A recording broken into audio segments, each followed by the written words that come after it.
Alors cette fois, on va parler respiration. La respiration, c'est une question qui revient très très souvent. Pendant des années où j'ai donné des cours, c'était un des premiers trucs qu'on me demandait, c'est comment je dois respirer. Alors, première chose sur la respiration qu'il faut comprendre, il n'y a pas des respirations meilleures que d'autres, j'estime que non. Il y a des respirations qui sont adaptées à certaines situations. Donc si je respire au niveau abdominal, comme on dit souvent qu'on devrait respirer dans une situation où j'ai besoin de courir très vite, par exemple, de faire un effort intense, ça ne va pas fonctionner. Donc ça, c'est pas la respiration qui est adaptée. Si je ne peux pas respirer autrement que par le ventre, je vais avoir tout autant de problèmes que si je ne peux pas respirer autrement que par une respiration haute avec les clavicules, par exemple. Donc la première chose, c'est de comprendre la respiration, elle doit s'adapter, comme tout le reste. Donc nous, dans ce programme, un des objectifs, ça sera de faire en sorte que petit à petit, il y ait d'autres options de respiration.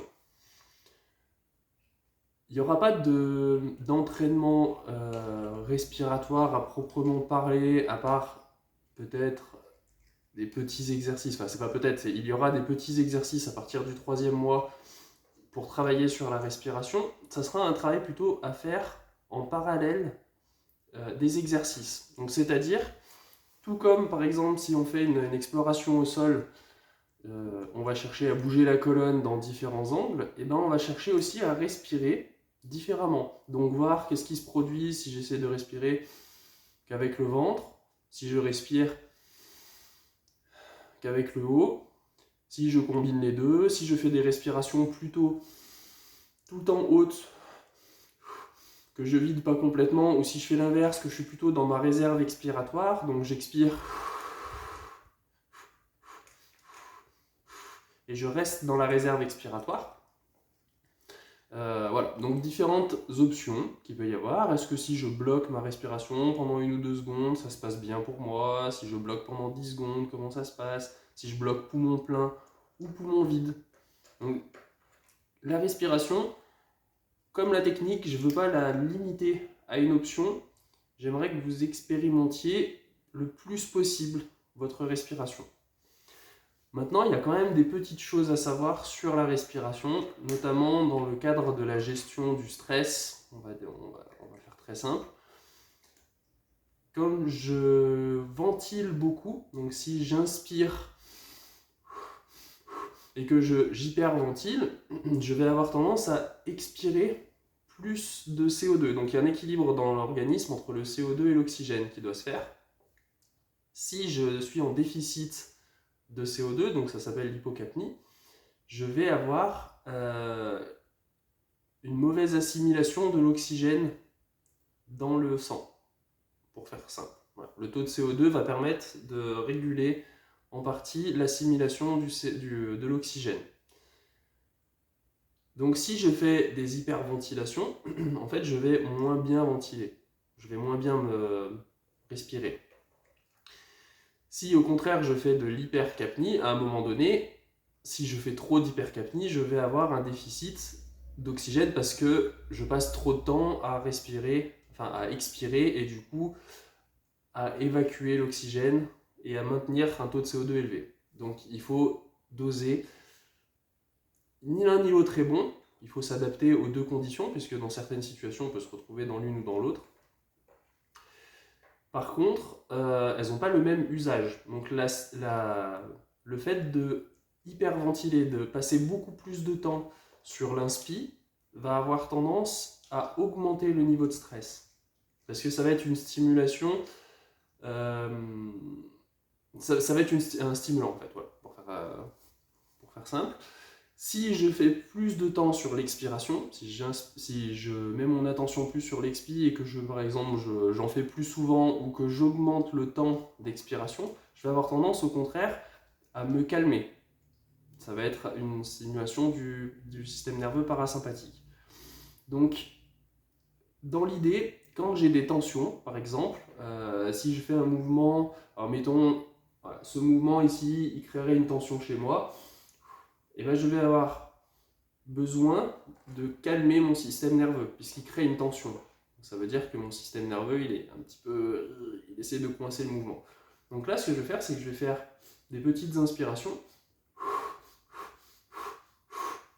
Et je vais souffler beaucoup pour évacuer l'oxygène et faire augmenter mon taux de CO2 et stimuler par le nerf vague le système nerveux parasympathique. Donc là, je suis dans ma réserve expiratoire, c'est-à-dire que je ne suis pas dans la respiration normale, j'ai expiré, il y a un moment où j'ai forcé pour expirer et mon inspiration revient toute seule. Donc là, j'expire et ça inspire tout seul. Mon ventre se regonfle tout seul. Donc là, je souffle.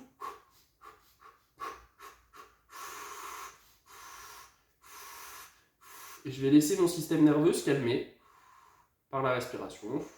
Au bout d'un moment, mon cerveau va comprendre que cette tension qu'il a créée, elle consomme de l'énergie. Ça, c'est un point très très important.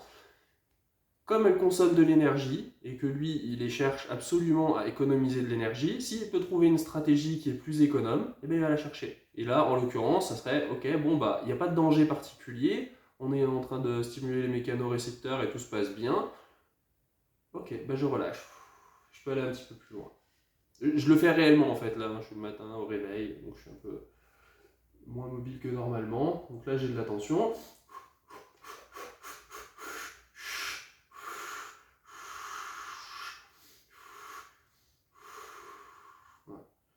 Ça peut prendre quelques secondes.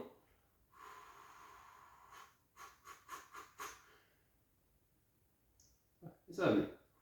Je peux aller un petit peu plus loin. Donc la tension, petit à petit, elle est régulée par le système nerveux. Donc ça, dans les exercices, n'importe lesquels, on peut l'utiliser.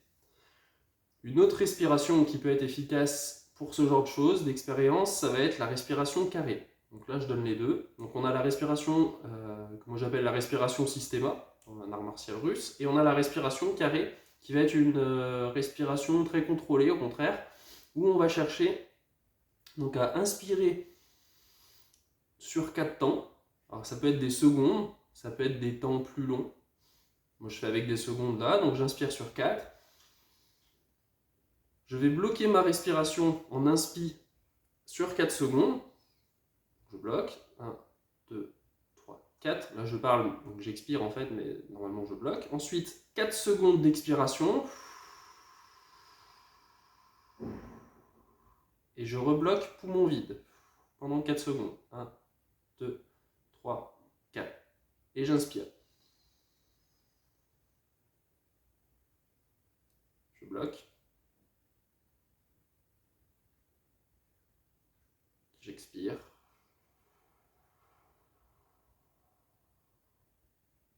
Je bloque. Voilà, donc ça fait un carré. Ça peut être des temps plus longs, des temps plus courts si je n'ai pas les capacités de maintenir autant. C'est pareil, c'est une respiration où on fait augmenter le taux de CO2 dans le sang, donc forcément, il y a un petit effet calmant. Voilà. Ça peut être intéressant. Ça peut être intéressant pendant les crises d'angoisse aussi, si vous avez tendance à faire des crises d'angoisse ou à stresser pendant des situations, quoi. Avoir un entretien d'embauche ou n'importe quoi, c'est une respiration qui est très pratique pour ça, qui est facile à faire, qui ne fait pas de bruit, contrairement à la respiration systématique. Voilà, donc 2 respirations qui peuvent être utiles pendant les exercices pour libérer les tensions. Est-ce que je respire par le nez, par la bouche? Je respire, déjà, première chose. C'est-à-dire que j'essaye de ne pas bloquer ma respiration à une seule manière, je respire. Si j'inspire par le nez, c'est mieux puisque ça va réchauffer l'air avant qu'il aille dans les poumons. Voilà, c'est la seule chose. Après, l'expiration, elle n'a pas tant d'importance si je la fais par le nez ou par la bouche du point de vue de l'air. Donc, puisque l'air il a été utilisé et je le fais ressortir. Pour l'inspi, c'est vrai que par le nez, un petit peu mieux, dans le sens il y a des petits poils qui vont faire la filtration et qui vont réchauffer l'air, c'est plus confortable pour respirer. Dans certains cas, je ne peux pas faire autrement que respirer par la bouche. Et ben je respire par la bouche, c'est mieux que de ne pas respirer. Dernière chose sur la respiration, un petit peu plus longue cette vidéo, ça va être de faire des respirations aussi qui sont économes en énergie. Donc qu'est-ce que ça veut dire? Ça veut dire que quand je vais faire les exercices, prenez le temps à certains moments d'essayer de respirer avec le moins d'énergie possible. C'est-à-dire que je suis vraiment dans ma plage confortable de respiration. et on voit pratiquement aucun mouvement de respiration. Il n'y a plus aucun bruit. En Qigong ou en Tai Chi par exemple, ils disent la bonne respiration, c'est celle qui fait aucun bruit. Ben là, il n'y a plus aucun bruit. Je m'entends plus respirer moi-même.